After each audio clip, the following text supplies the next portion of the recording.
Hi, welcome to valuationpodcast.com, a podcast and video series about all things related to business and valuation.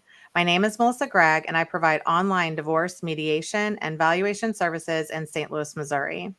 Today, we will discuss the current housing market and divorce with Melissa Rubenstein.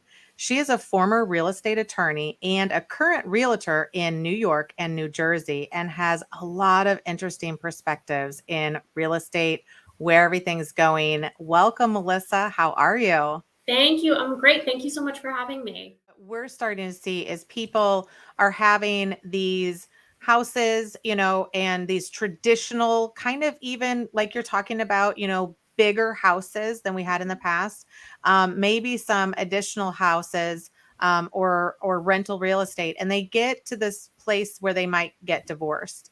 And we're dealing with this a lot in that, trying to understand who stays in the house, do they need to sell the house, and things like that. But initially, when people are kind of considering this, because they need to probably downscale, like you've said, preferences have changed. Houses are kind of a lot bigger than are necessary right now. What are the main steps that you see in selling a house, or talking, just even starting to talk about this when you have a divorce involved? Sure. And I do a lot in the divorce space. And I love when a client comes to me before they get to mediation, even before they decide that they want to get divorced, and talk to me about the process. Because the first thing you want to understand is, of course, what your house is worth in the current market. That's a big question. And so many great divorce attorneys I talk to, clients I talk to, what do? They go online and they go to Zillow. Okay, that's Zillow uses, and it's not a bad thing. It's a starting point. Zillow uses tax data. They use what they see as comparable sales in their algorithm. What they don't know is what the interior of your home looks like. They don't know if you renovated your kitchen and didn't need to pull permits because it was only a cosmetic renovation and your taxes didn't go up. They don't know if you renovated your bathroom, put new hardwood floors in, painted, put a new roof on. There's so many factors that Zillow doesn't know. What's also interesting about this market in terms of valuation is, so obviously through most of the country, we had this 25% on average bump in home valuation between 2019 and 2021. And this year as well. So when we're looking at comps, we look at 6 months of comparable sales. We are looking at some very high comparables right now. As the market, as the interest rates have gone up, everyone who reads the news is seeing valuation is slowly going down in a lot of markets. In some markets, New York City market, it's holding tight. But in a lot of markets, it's starting to go down. So that 6 months of comparables is not going to tell you the whole story. In some instances, it's about talking to a realtor who is actually in the field every week. What did I see at my open house last weekend? That's my current data as I can find. That's not based on closed sales. And you have to remember also, closed sales are a 60-day lag usually. So our prices that we're seeing as recorded prices, those went under contract 2 months ago. We've had interest rate rises since then. So I want to talk about what I'm seeing on the ground in addition to the data. So the very first thing we're going to talk about is what we think your home is worth today in real time. We're also going to talk about, what's your mortgage? Do you know what your mortgage payment is? Do you know which bank holds the mortgage?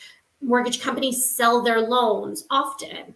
And so the mortgage company that you signed papers for likely doesn't hold your loan anymore.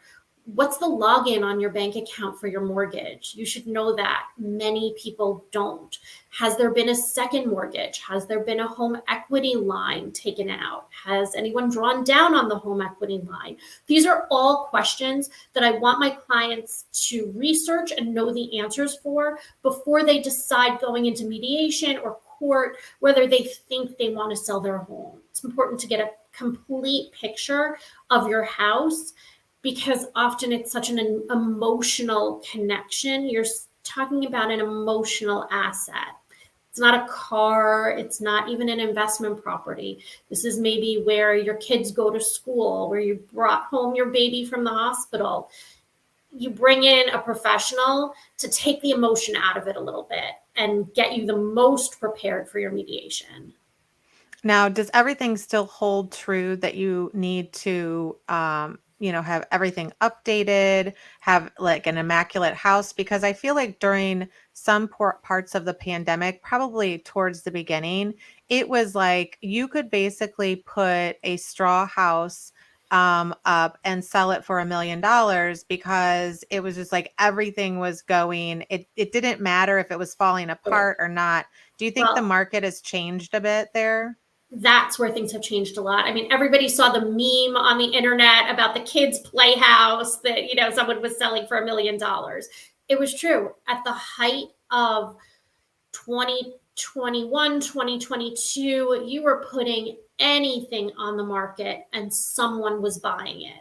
Mhm. Once interest rates started to go up, once you could no longer get a 2.5-3% interest rate, and instead you're looking at 5 or 6%, that didn't hold true anymore. Because when your monthly payment is $1,000 more, there isn't that money for renovations. Mhm. So my buyers, especially my millennial buyers, they want something that's Instagram ready. They want something with an updated kitchen, updated bath, all the bells and whistles. Now, you're not going to update your kitchen and update your bath to sell your house, but there are things that you can do to gear your home sale, and especially the photography that you're putting online towards those millennial buyers.